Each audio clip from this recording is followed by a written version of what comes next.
So first of all welcome to INS आप दोनों को।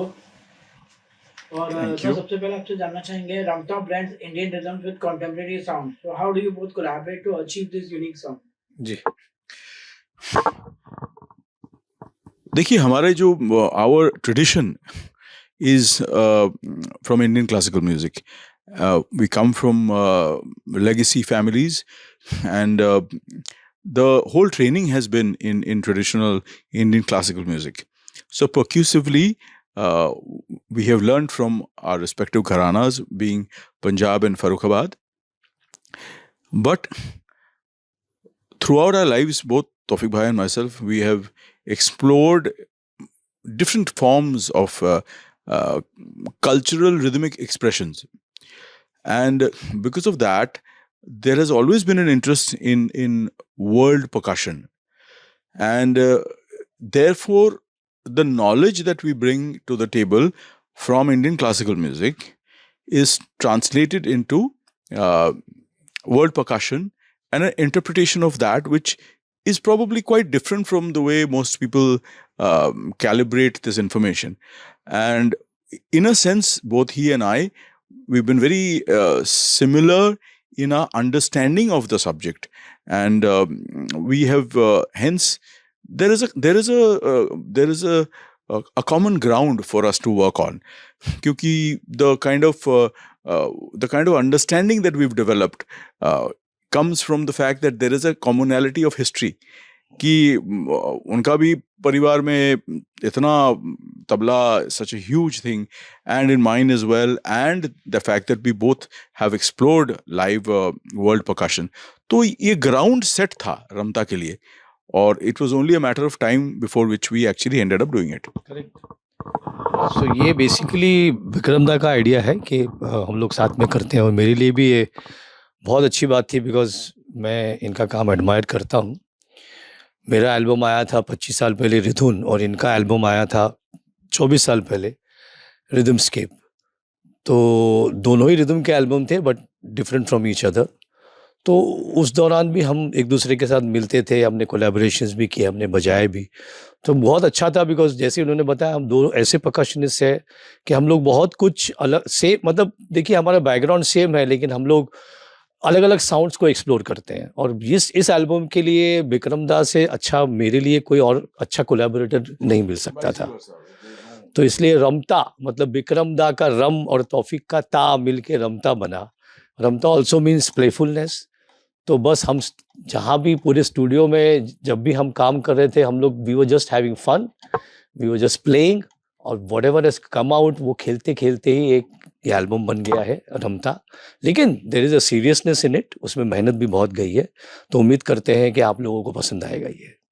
Sir, how did the idea of Ramta came about and what message do you want listeners to take away from this? रमता जैसे मैंने आपको बताया ये विक्रम दा का आइडिया है। ये जब आए मेरे पास तो बस मैंने भी वही सोचा, जैसे मैंने कहा कि ये बहुत अच्छा कोलैबोरेशन रहेगा। हम लोगों का बहुत तालमेल है, हम दोनों हमेशा एक ही पेज पे रहते हैं। We are always on the same page. हम लोगों की माइंडसेट भी बहुत मिलते जुलते हैं। मैं कभी कुछ सोच रहा हूँ तो वैसा ही दादा भी सोचते रहते हैं, और मैं बोलने से पहले वो बोल देते हैं, या उन्होंने कहा कुछ तो मुझे लगता है अरे ये भी मैं भी यही सोच रहा था एक कोई पीस के बारे में, या क्या साउंड यूज करना है वहाँ पे। तो स्टेज पे भी वही है। स्टेज पे भी वही है। There is a lot of interaction हम दोनों के बीच में जो स्पॉन्टेनियसली जाता है, और हम लोग बहुत बार सेम माइंडसेट पे रहते हैं, सेम जगह पे हमारा पहुंचना हो जाता है। तो वो हिसाब से मैं यही कहूँगा कि जब भी कोई कोलैबोरेशन करे, जैसे आपने कहा कोई मैसेज है क्या, तो कोलैबोरेशन करें तो एक बात देखिए कि जिसके साथ भी आप कोलैबोरेशन कर रहे हैं उसके साथ आपका तालमेल कैसा है। आपका सोच उसका सोच में बहुत अंतर है, सेम है, तो ज़्यादा अच्छा होगा कोलैबोरेशन में, बिकॉज इतने ज़्यादा क्लैशेस भी नहीं होंगे। तो कोलैबोरेशन करने के लिए एक तालमेल होना, एक सही सोच, एक सीमित सोच, एक जैसी सोच होना बहुत ज़रूरी होता है। Sir, Tumka Live is energetic and fresh, so what inspired its composition? उनका नाम इन्होंने दिया। वेल, ठुमका जैसे लिखा हुआ है ट्रैक के ऊपर, लाइव रिकॉर्डिंग है। मतलब हम बस स्टूडियो में गए और वीडियो ऑडियो साथ साथ रिकॉर्ड हुआ, हम बस बजाए, एक टेक में बजाए, जो आया वो आपके सामने है।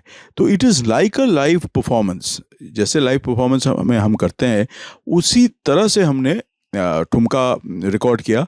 और वो लाइव एनर्जी हमें देना था लोगों को। हमें लगा कि रमता में एक दो लाइव ट्रैक होना चाहिए, क्योंकि उसका जो एनर्जी होता है वो प्रोड्यूस्ड ट्रैक से अलग होता है और लोगों को भी मज़ा आएगा, क्योंकि बहुत ग्रूवी है ट्रैक, इसीलिए इसका नाम भी ठुमका है। थोड़ा इंडियनाइज्ड नेम है, इसमें कुछ इंडियन रिदम्स भी है, बट आपको मज़ा आएगा क्योंकि उसमें जो भी है अगर आम लोग भी सुने तो उनको लगेगा कि हम इस पे भी नाच सकते हैं, इस पे भी ग्रूव कर सकते हैं। और साथ साथ there is also lot of information there.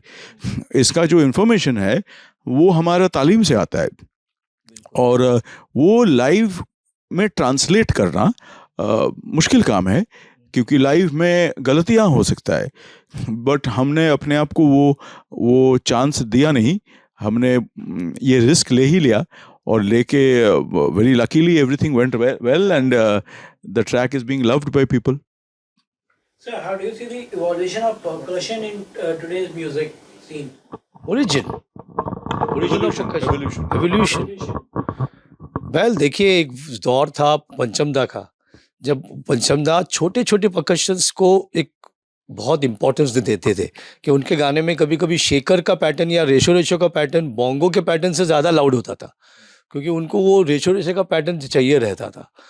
तो परकशंस का बड़ा डेवलपमेंट हुआ है, बड़ा इवॉल्वमेंट हुआ है। परकशंस आजकल तो सब कुछ आपको लैपटॉप पे मिल जाता है। VSTs होते हैं, जिसे कहते हैं वर्चुअल सिंथ। तो आपने उधर से एक उठाया, यहाँ पे लाके पेस्ट कर दिया, तो पूरा एक बोंगो का पैटर्न आ जाएगा, पूरा एक ड्रम का पैटर्न आ जाएगा। तो एक दौर था कि जब हम लोग काम करते थे फिल्म इंडस्ट्री में, तो हमको पूरा पैटर्न बनाना पड़ता था। सॉन्ग का पैटर्न, क्रॉस का पैटर्न, म्यूजिक का पैटर्न, अंतरे का पैटर्न, पिकअप, ऐसा सब बना के फिर उसे सीक्वेंस में डालना पड़ता था। तो आजकल तो कुछ नहीं है, आजकल तो बस उठाया, कट पेस्ट कर दिया, अच्छा मुझे ये इतने बार के लिए चाहिए, उतना उसको कॉपी कर लिया।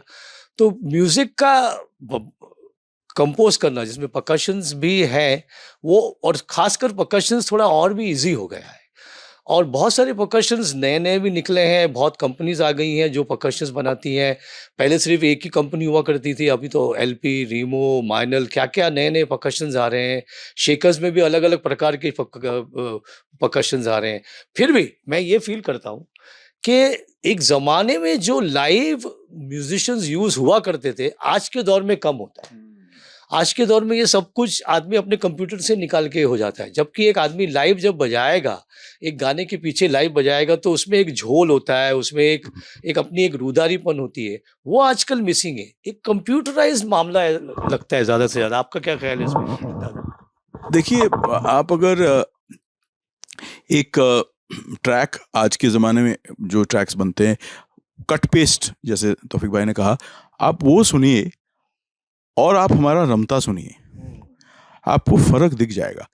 क्योंकि हम जब बजा रहे हैं तो हम लाइव बजा रहे हैं, और उस लाइव में एक ह्यूमन केमिस्ट्री होता है, एक ह्यूमन इमोशनल एस्पेक्ट होता है जो रिदमिकली निकल के आता है। और जब लोग उसको सुनते हैं तो उनको कहीं ना कहीं उसका एक लगाव पैदा होता है उसके साथ, कि ये ह्यूमन क्वालिटी है। और जब वो कट पेस्ट होता है, उसका एक मशीन क्वालिटी आता है उसमें, कि आपको लगता है कि यार ये तो लूप है, अरे ये तो, इसका तो वेरिएशंस नहीं है, इसमें तो वही चीज़ दोबारा बज रहा है, बार बार बज रहा है। तो हमारे म्यूज़िक में, रमता में, आपको वेरिएशन ही वेरिएशन दिखेगा, और इतना मतलब लाइव प्लेइंग है उसमें कि आपको वो पुराने वाला मज़ा भी आएगा, और नए सोच में, क्योंकि हम आज के ज़माने के सोच से हम काम कर रहे हैं। मतलब आज का वर्ल्ड म्यूज़िक का सोच जो है, एज इन हमारा इन्फ्लुएंसेस सारी दुनिया से है, कहीं अफ्रीका से है, तो कहीं अफ्रो क्यूबन से है, कहीं इंडिया से तो है ही है, नॉर्थ इंडिया से है, साउथ इंडिया से है, वेस्ट से है, ईस्ट से है। तो इतना इन्फ्लुएंसेस लेके हम जो दे रहे हैं रमता में, वो एक लाइव एनर्जी है। उसका कोई there cannot be a substitute for that. Sir, purists often criticize fusion music for diluting classical tradition. So how do you respond to such criticism? I will say this simply that classical music अपने जगह है. Classical music को तो कोई लेके छेड़छाड़ नहीं कर रहा है. फ्यूजन एक अलग जॉनरा है, अलग एक दिशा है, अलग एक स्टाइल है, उसमें हम फ्यूजन कर रहे हैं. ऐसा नहीं होता है कि जब मैं क्लासिकल कॉन्सर्ट कर रहा हूँ, मैं तबला बजा रहा हूँ किसी के साथ, सितार के या सरोद के साथ, तब मैं फ्यूजन एलिमेंट नहीं लाता हूँ उसमें. तब वहाँ अचानक मैं बॉडी ड्रमिंग नहीं करता हूँ. वहाँ पे क्लासिकलिटी रख के काम होता है. सेम विद तौफिक भाई, हम लोग फ्यूजन तभी करते हैं जहाँ हमारा अम्ब्रेला फ्यूजन का हो. अगर अम्ब्रेला क्लासिकल का हो तो हम वहाँ फ्यूजन नहीं करते हैं.